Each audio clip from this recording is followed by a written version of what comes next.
یعنی توحید کا یہ ایک بیان ہے جس سے ہم سب واقف ہیں کہ خداوند تعالیٰ کے سوا کوئی خدا نہیں ہے. اگر کوئی اپنے آپ کو اللہ کے علاوہ خدا کہتا ہے یا اس کا دعویٰ کرتا ہے تو وہ ایک جھوٹا دعویٰ ہے، اور اسی کو قرآن مجید نے شرک کہا، کیونکہ شرک کے بارے میں اللہ تعالیٰ یہ کہتے ہیں کہ اگر یہ کوئی ایسی چیز ہوتی ہے کہ اللہ تعالیٰ نے اپنے کو شریک ٹھہرائے ہیں تو سب پہلے وہی اطلاع اس کی چیز کی دیتے. جب انہوں نے ہی نہیں کہا کہ میرے کوئی شریک ہیں، تو پھر انسان جب اللہ تعالیٰ کے شریک بناتا ہے تو وہ اللہ تعالیٰ پہ جھوٹ بنتا ہے. اسی وجہ سے شرک کو ہم افتراء اللہ کہتے ہیں، اللہ تعالیٰ پہ جھوٹ باندھنا. تو یہ کہا گیا کہ خداوند تعالیٰ جو ہیں وہ وحدہ لا شریک ہیں، وہ بالکل تنہا ہیں. اور پھر یہ کہا گیا کہ الحی القیوم، یعنی وہ زندہ ہیں، ان کو کبھی موت نہیں آئے گی، وہ ہمیشہ سے تھے، وہ ہمیشہ رہیں گے. یہ انسانی گرفت سے باہر کا معاملہ ہے کہ انسان جو ہے وہ نہیں سوچ پاتا کہ جب ہم یہ کہیں گے کہ اللہ تعالیٰ جو ہیں وہ زندہ ہیں، وہ ہمیشہ زندہ رہیں گے، ان کی زندگی جو کبھی گہنائے گی نہیں، وہ ہمیشہ ایک وجود کے طور پہ اس دنیا میں تھے اور رہیں گے. تو یہ خداوند تعالیٰ کی وہ حیثیت ہے کہ جو ظاہر ہے کہ ایک خدائی کی حیثیت ہو سکتی ہے. کوئی انسان اس حیثیت تک نہیں پہنچ سکتا، کسی کو اٹرنل لائف نہیں ہے. اور پھر یہ بھی کہا گیا القیوم ہے. قیوم کا کیا مطلب ہے؟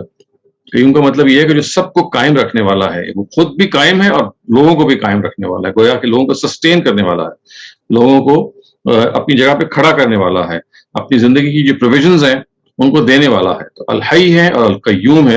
اور پھر کہا گیا کہ لا تأخذہ سنۃ ولا نوم، یعنی آپ کو نہ اونگ آتی ہے نہ نیند آتی ہے.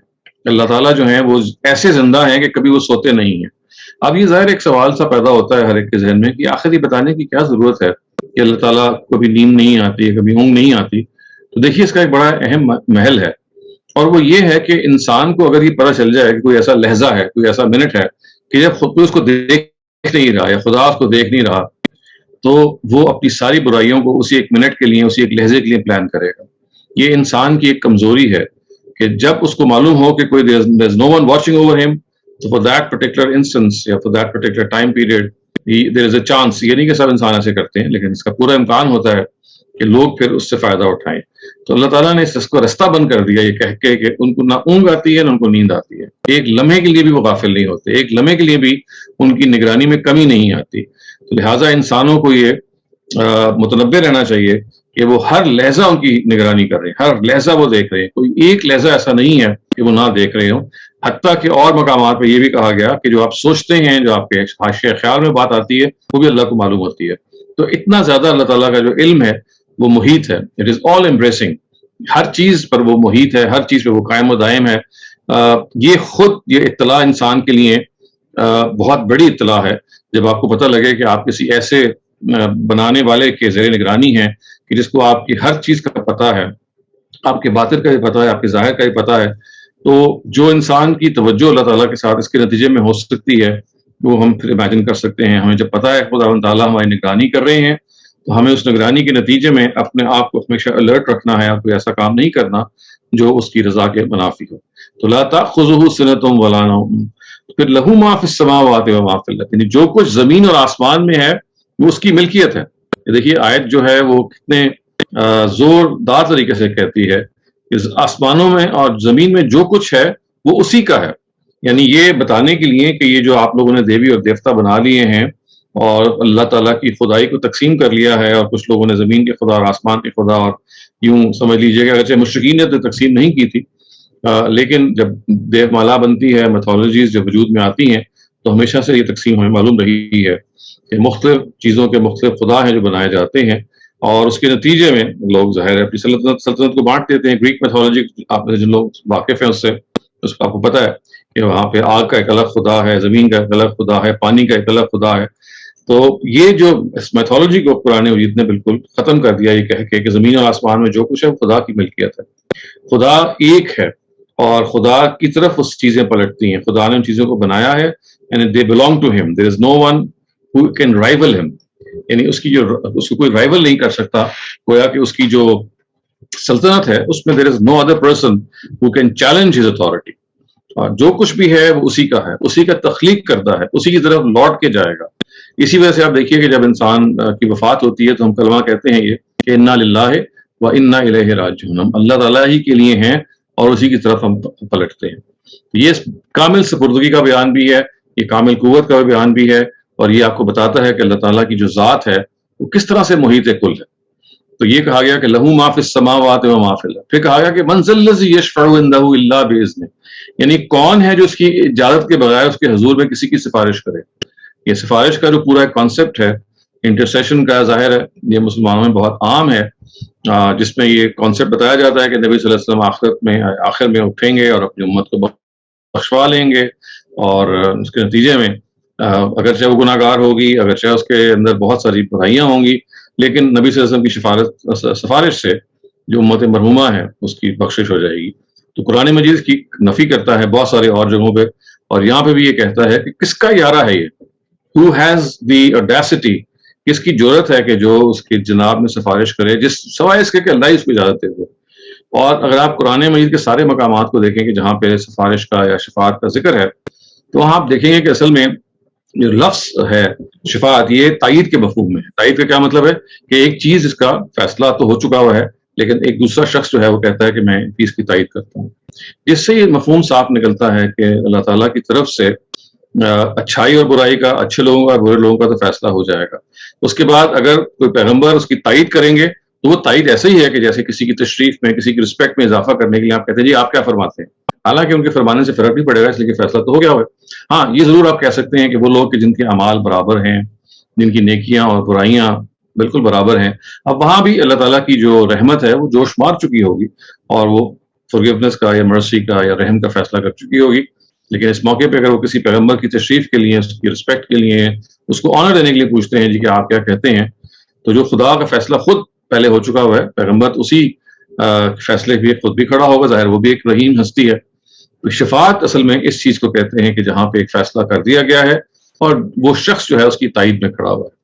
اس کا یہ مطلب نہیں ہے کہ کسی باطل کو آپ سچ کر دیں یا سچ کو باطل کر دیں یا ایک چیز کی سزا موقوف کر دیں. جو آدمی جو ڈیزرو کر رہا ہے اس کے بجائے آپ ایک نیا معاملہ پیش کر دیں. تو یہ شفاعت کا جو کانسیپٹ ہے ہمارے ہاں چونکہ بہت کہا جاتا ہے، لہٰذا جتنا اس کو سمجھ لیا جائے اتنا اچھا ہے. تو یہاں من ذا الذی یشفع عندہ الا باذنہ. تو پھر اگلا کہا گیا کہ یعلم ما بین ایدیہم وما خلفہم، یعنی جو آپ کے سامنے ہے وہ بھی اللہ تعالیٰ کے علم ہے، جو آپ کے پیچھے ہے، جو آپ کا ماضی ہے وہ بھی اللہ تعالیٰ کے علم ہے.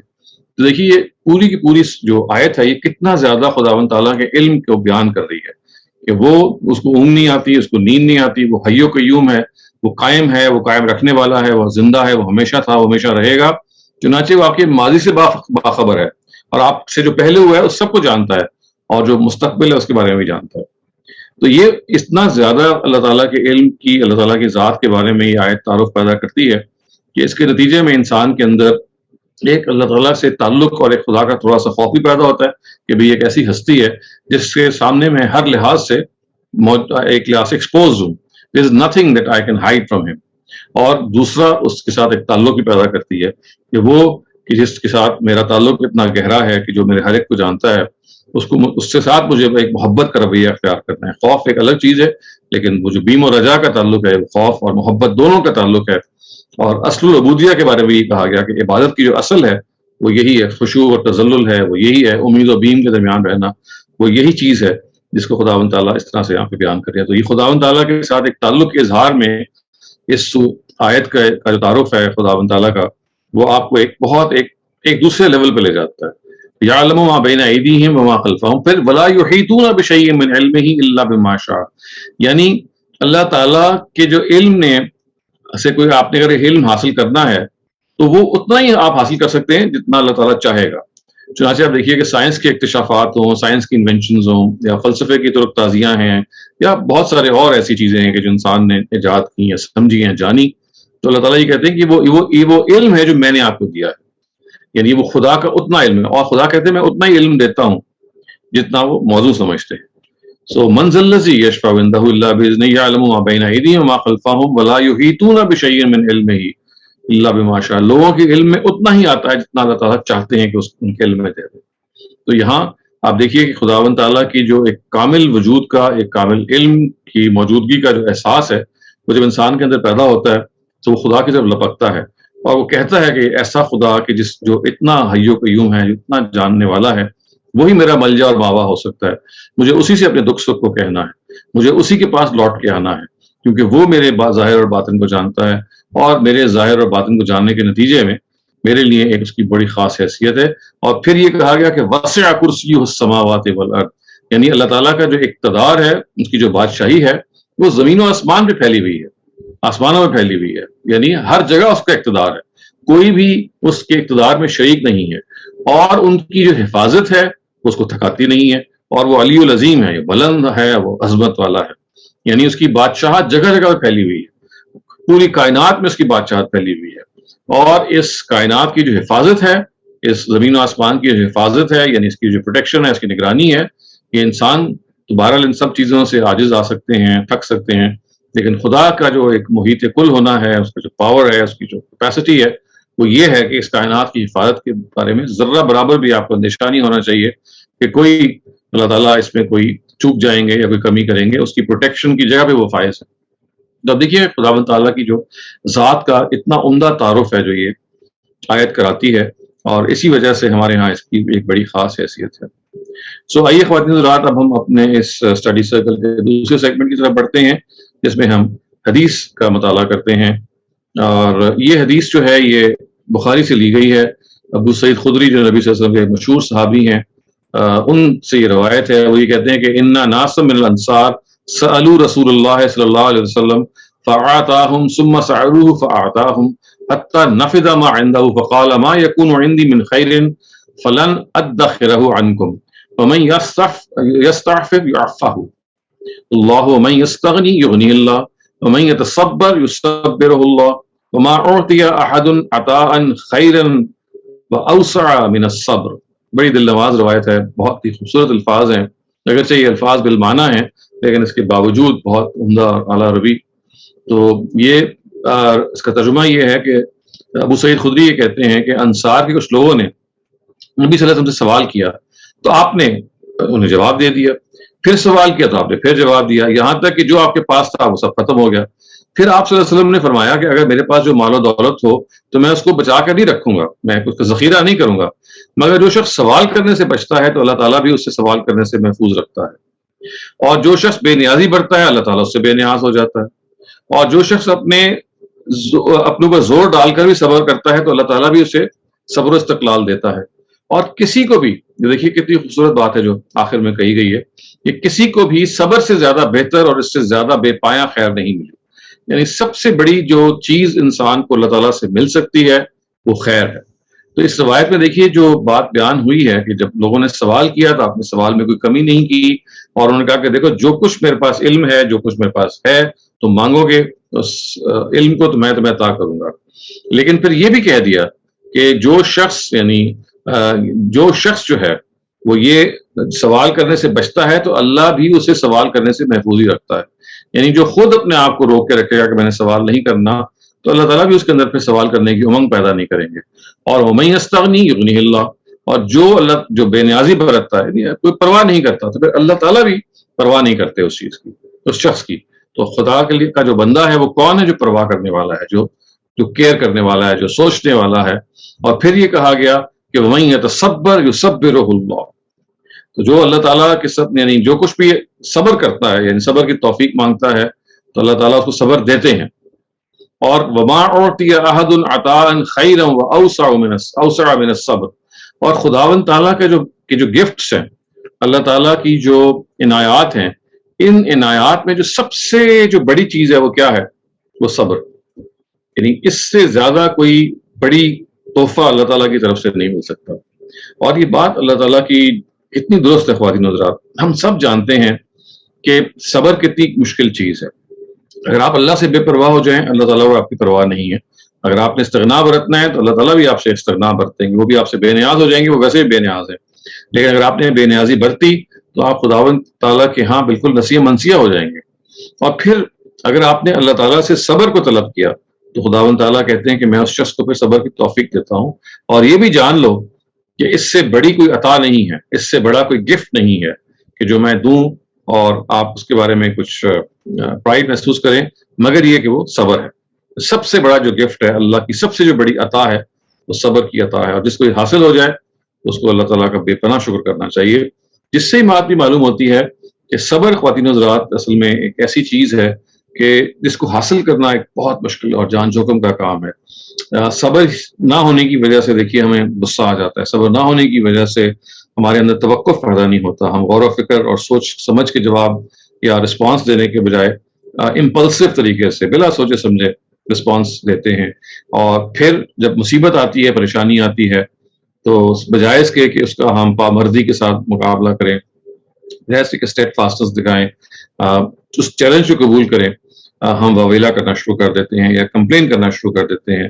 سو اللہ تعالیٰ نے کی جو بتائی ہوئی کوالٹی ہے جو قرآن مجید میں جگہ جگہ پہ بیان ہوئی ہے، جس کو نبی صلی اللہ علیہ وسلم نے یہاں پہ بہت عمدہ طریقے سے بیان کیا کہ اگر آپ چاہتے ہیں کہ دنیا کے ساتھ ساتھ دین کو بھی پالیں اور دین کی سمجھ اپنے اندر پیدا کر لیں، تو یہ صبر ہے کہ جو سب سے بڑی عنایت ہے۔ اور اگر آپ غور کریں خواتین حضرات، تو صبر اور شکر یہ ہمارے دین کے ستون ہیں، they are two pillars of our religion. شکر تو ظاہر ہے کہ انسان کے لیے ایک ایسی چیز ہے کہ جو جب وہ اس کو کوئی انعام ملتا ہے، اس کو کوئی خدا کی طرف سے اچھا معاملہ پیش آتا ہے تو وہ اللہ کا شکر ادا کرتا ہے۔ صبر یہ ہے کہ جب اس کو کوئی مصیبت پیش آتی ہے، جب کسی آزمائش میں مبتلا ہوتا ہے، تو وہ بجائے اس کے کہ کمپلین کرے یا ڈپریس ہو جائے، وہ اس کو ایک چیلنج کے طور پہ لیتا ہے، اور وہ یہ کہتا ہے کہ خداوند تعالیٰ نے مجھے اگر اس چیز میں ڈالا ہے تو میں اس چیز سے باہر نکلنے کے ساتھ ساتھ یہ کوشش کروں گا کہ اس کو یہ ایک خدا تعالیٰ کا فیصلہ سمجھ کے اس کو ایکسیپٹ بھی کروں، اور میرے بس پہ جو کچھ ہوتا ہے وہ بھی کروں۔ تو خداوند تعالیٰ نے انسان کے اندر جو ایک کیپیسٹی رکھی ہے، جو کرائسس ٹائم ہوتا ہے، ہم سب کو یہ معلوم ہے کہ جب بھی انسان کسی کرائسس ٹائم سے گزرتا ہے تو crisis time that brings out the best from a person. یہ تو ہم سب کا تجربہ ہے کہ جب آپ ایک مشکل وقت سے گزر رہے ہوتے ہیں تو آپ کے جو ریزروز ہوتے ہیں، you call upon your reserves, آپ کے وہ جو ہڈن پوٹینشیلز ہوتے ہیں جو عام حالات میں انہوں نے سرفیس پہ آنا ہی نہیں ہے، یہ ٹف حالات میں وہ سرفیس پہ اس لیے آتے ہیں کہ یو کال آن دوز، اور اس سے بعد اندازہ ہوتا ہے کہ میرے اندر یہ صلاحیت بھی تھی، میں یہ بھی کر سکتا تھا۔ تو اسی وجہ سے آپ دیکھیے کہ صبر کرنے کے نتیجے میں اللہ تعالیٰ کے آگے بجائے سے کہ آپ گریہ وزاری اس مفہوم میں کریں کہ آپ کمپلین کریں، اس کے فیصلے کو ایکسیپٹ کر کے آگے بڑھنے کے نتیجے میں جو انسان کے اندر ایک کوالٹی پیدا ہوتی ہے وہ یہ کہ وہ پہلے سے ٹف ہو جاتا ہے۔ جیسے سونا جب آگ میں سے گزرتا ہے تو کندن بن جاتا ہے، تو بالکل ایسے ہی انسان جب آزمائش سے گزرتے ہیں تو اور زیادہ سخت اندر سے، اور زیادہ ریزیلینٹ بن جاتے ہیں، اور زیادہ برداشت ان کے اندر پیدا ہوتی ہے، وہ خدا کے اور قریب ہو جاتے ہیں، اس لیے کہ صبر انسان کو خدا کے قریب بھی کرتا ہے، اور ان کے اندر اللہ تعالیٰ پھر وہ کوالٹیز پیدا کرتے ہیں کہ اگر کوئی آزمائش آئے یا بڑی آزمائش آئے، جس کے لیے وہ ایک پریپ کے طور پہ آپ یہ دیکھ سکتے ہیں کہ چھوٹی آزمائش آئی ہے، اس بڑی آزمائش کو بھی وہ فیس کر سکتے ہیں۔ تو یہ ہمارا جو دین ہے، اس کی جو ایک بڑی بنیادی تعلیم ہے وہ صبر کی ہے، اور اصل میں آپ دیکھیے قرآن مجید نے ایک بات اتنی عمدہ کہی ایک اور جگہ پہ جس سے مسئلہ پورا حل کر دیا، وہ یہ کہا کہ وما صبرک الا باللہ، تم صبر نہیں کر سکتے سوائے اس کے کہ تمہارا خدا کے ساتھ مضبوط تعلق ہو۔ خدا کے بغیر یہ پاسبل نہیں ہے، کیونکہ آپ کیسے صبر کریں گے؟ وہ کیا چیز ہے جو آپ کو دلاسا دے گی؟ وہ کیا چیز ہے جو آپ کو روکے گی کہ میں نے غلط کام نہیں کرنا مصیبت میں بھی، یا فلاں چیزوں سے مجھے بچنا ہے؟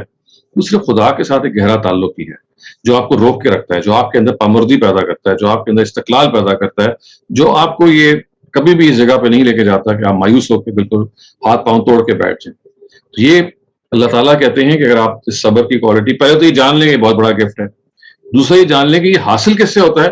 یہ خدا کے ساتھ ایک گہرے تعلق سے حاصل ہوتا ہے۔ اگر آپ کا خدا کے ساتھ تعلق گہرا ہے تو پھر آپ کے اندر وہ جو پرسیویرنس ہے، جو اسٹیڈ فاسٹنس ہے، وہ لازماً پیدا ہوگی، کیونکہ پھر آپ اس خدا کے تعلق کے ساتھ جو دنیا کے ساتھ جب لڑیں گے یا دنیا کے ساتھ مقابلہ کریں گے پریشانیوں کا یا اپنی آزمائشوں کا، تو آپ یہ محسوس کریں گے کہ آپ کے ساتھ خدا ہے، اور خدا آپ کی مائیت میں ہے، آپ اس کی مائیت میں ہیں، آپ اس کے ساتھ ہیں، اور خدا کے ساتھ ایک گہرا تعلق جب آپ کے ہاں ہوگا، جو ظاہر ہے کہ قرآن مجید کے ذریعے سے، نماز کے ذریعے سے، بالخصوص تہجد کی نماز کے ذریعے سے، اور اس چیز کے ذریعے سے کہ ہم خداوند تعالیٰ کے ساتھ جو تعلق رکھیں، اس میں جو دعا کا ایلیمنٹ ہے اس کو کبھی نہ مس کریں، کیونکہ دعا ایک ایسی چیز ہے جو انسان کے اندر ایک خاص طرح کی مضبوطی پیدا کرتی ہے۔ اس لیے کہا گیا کہ دعا مخ العبادہ، یعنی دعا جو ہے یہ عبادت کا مغز ہے، اور ایک اور روایت میں آیا کہ دعا ہوا العبادت، دعا ہی تو عبادت ہے۔ تو یہ وہ چیز ہے کہ جو آپ کو خدا کے ساتھ متعلق کرتی ہے، آپ کے توحید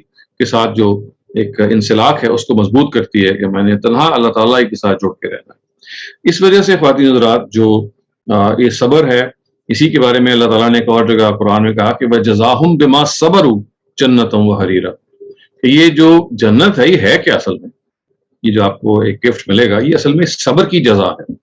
یہ جو آپ نے دنیا میں پیشنس اور پرسیورنس دکھائی ہے اسی کی تو جزا ہے, اسی کا تو ریوارڈ ہے یہ کہ آپ دنیا میں بچ کے رہے, اپنے آپ کو آپ نے روک کے رکھا, آپ نے اپنے آپ کو بچا کے رکھا.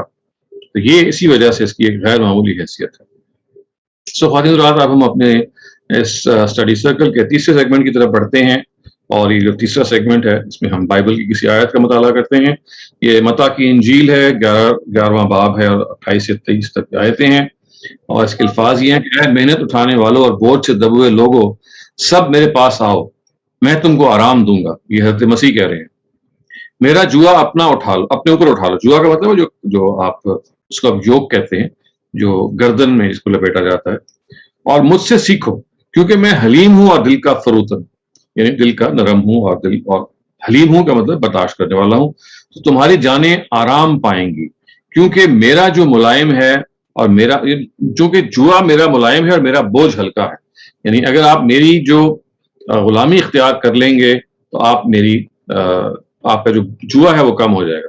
معاف کیجیے گا, اس سے یہاں سے یہ معلوم ہوتا ہے کہ یہاں پہ حضرت مسیح جو ہیں یہ اللہ تعالیٰ کی طرف آپ ہمیں بلا رہے ہیں, اور اللہ تعالیٰ کی طرف یہ کہہ رہے ہیں کہ اگر آپ خداوند تعالیٰ کی غلامی میں آ جائیں گے, آپ خداوند تعالیٰ کا جوا اٹھا لیں گے, تو آپ کے اندر جو حلم ہوگا, جو آپ کا جو محبت آپ کے اندر پیدا ہوگی, وہ اس قدر ہوگی کہ آپ کی جو جان ہے, دیکھیں الفاظ کیا ہیں کہ تمہاری جانیں آرام پائیں گی, یعنی وہ سکھی ہوں گی, وہ ان کے اندر ایک سکون ہوگا, اس لیے کہ خدا کی جو غلامی ہے وہ ملائم ہے اور جو اس کا جوا ہے وہ ہلکا ہے, اس کا جو بوجھ وہ ہلکا ہے. تو یہ جو اللہ تعالیٰ کے جو پیغمبر ہیں, یہ جو ہمیں بتاتے ہیں بار بار کہ آپ کو بس ایک خدا کے ہو کے رہنا ہے, ایک خدا کی غلامی کو اختیار کرنا ہے. وہ خداوند تعالیٰ کا جو جوا ہے, جو یوک ہے غلامی کا, جو پھندا آپ یوں سمجھ لیجئے, وہ جب آپ ایک شخص کی غلامی میں آتے ہیں اور ایک ذاتی غلامی میں آتے ہیں جس نے آپ کو بنایا ایکچولی, تو اس کے بارے میں یہ کہا گیا کہ وہ بہت ساری غلامیوں سے آپ کو نجات دیتا ہے. وہ ایک ہلکا جوا ہوتا ہے, وہ ایک ہلکا بوجھ ہوتا ہے جو آپ اپنے گلے میں پہنتے ہیں, اور اس کے نتیجے میں وہ بوجھ جو ہے وہ آپ کو خدا ہی کے آگے جھکاتا ہے, وہ کسی اور کے آگے نہیں جھکاتا. تو اصل میں یہ جو دنیا ہے خواتین حضرات, یہ انسان کے اندر جو ایک احساس ہے, جو اس کے باطن کا احساس ہے, جو اس کے انر جو اس کا شخصیت ہے, اس کا احساس ہے کہ میں ایک مخلوق ہوں, میں ایک عاجز مخلوق ہوں, میں کسی کا بنایا ہوا ہوں, اور جو بنانے والا ہے وہ ایک قوت قاہرہ رکھنے والی ذات ہے, اور میں اس کا ایک ادنا بندہ ہوں, ایک ادنا غلام ہوں. یہ جو ایک سوچ ہے جو ہم سب میں بار بار پیدا ہوتی ہے کہ ہم خداوند تعالیٰ سے متعلق ہوں, ہم خداوند تعالیٰ کے ساتھ ہمارا جو ایک معاملہ ہے وہ اس طرح کا ہو کہ جو ایک آقا اور اسے غلام کا ہے. تو یہ وہ فطری چیز ہے جو ہمارے اندر پیدا ہوتی ہے. آپ دیکھیے, this is not something which is artificial in any way, it is something which naturally rises in our sales.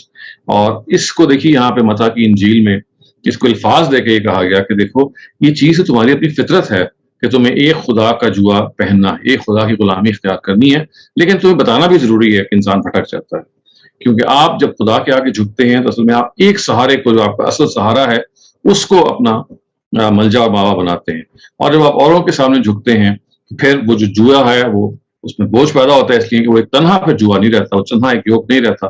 پھر آپ مختلف لوگوں کی غلامیاں کرتے ہیں اور مختلف لوگوں کے آگے جھکتے ہیں, جو ایک غیر فطری حالت بھی ہے, اور خود انسان کے اندر ایک عدم سکون, یعنی سکون اس کا غارت ہو جاتا ہے. سو اللہ تعالیٰ کی غلامی میں آنا, اللہ تعالیٰ کے ساتھ جڑے رہنا, اللہ تعالیٰ کو تنہا ماننا, اپنا آقا ماننا, یہ وہ ایک نیچرل احساس ہے, یعنی یہ کوئی آرٹیفیشل چیز نہیں ہے. یہ ہم سب کے اندر, ہماری انٹیوشن کے اندر, ہماری فطرت میں موجود ہے. We want to relate to God, to someone who has created us. تو یہ ایک ریلیشن شپ ایسا ہے which is spontaneously, یعنی impulsively ہم اس کو محسوس کرتے ہیں. لیکن دنیا میں آ کے بہت سارے ایسی عوارض ہوتے ہیں, آپ شرک کی بعض چیزوں میں غلطان ہو جاتے ہیں, بعض دفعہ آپ کی رستہ آپ بھٹک جاتے ہیں, تو آپ کو بار بار یاد کرانا پڑتا ہے کہ کسی اور کے غلامی اختیار نہ کرو, آپ تنہا اللہ تعالیٰ کی غلامی اختیار کریں. یہ جو آپ حج کے موقع پہ آپ دیکھتے ہیں نا کہ ہم اپنے بالوں کو منڈواتے ہیں, کیا آپ کو معلوم ہے کہ یہ جو رسم بالوں کے منڈوانے کی یہ کیا رسم ہے؟ تو دیکھیے, قدیم زمانوں میں بادشاہوں کی جو غلامی کا جو اعلان کیا جاتا تھا کہ میں فلاں بادشاہ کا غلام ہوں, وہ سر منڈا کے کیا جاتا تھا, اور پھر وہ اس بادشاہ کے دربار میں سر منڈا کے حاضر ہوتے تھے, اور یہ ایک لحاظ سے ایکسپریشن ہوتا تھا کہ I am a slave to you,